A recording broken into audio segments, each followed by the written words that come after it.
ভূমিমন্ত্রী সাইফুজ্জামান চৌধুরী জাবেদের অর্থ এবং সম্পদ পাচারের সন্ধানে নেমে চট্টগ্রামের কর্ণফুলীতে রাতভর অভিযান চালিয়ে 23 বস্তা নথি উদ্ধার করেছে দুর্নীতি দমন কমিশন দুদক।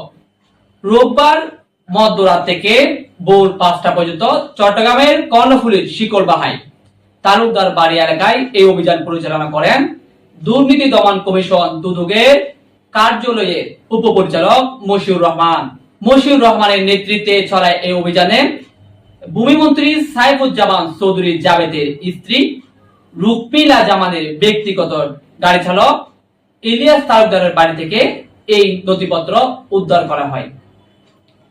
এই নথিপত্র উদ্ধারের মধ্য দিয়ে ভূমিমন্ত্রী সাইফুজ্জামান চৌধুরী জাবেদের আরো 5টি দেশে অবৈধ সম্পদ অর্থ পাচারের সন্ধান পেয়েছে দুর্নীতি দমন কমিশন দুদক।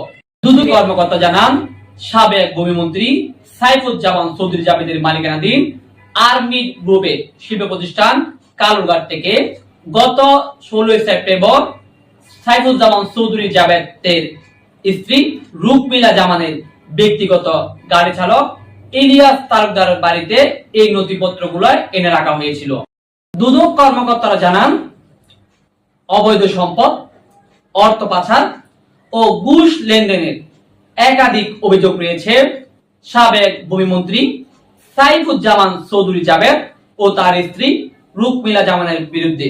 এরই মধ্যে 124 কোটি টাকা অর্থ আত্মসাতের অভিযোগে 6টি মামলা করেছেন দুর্নীতি দমন কমিশন দুদক। দৈনিক বায়জিদ নিউজ ডেস্ক।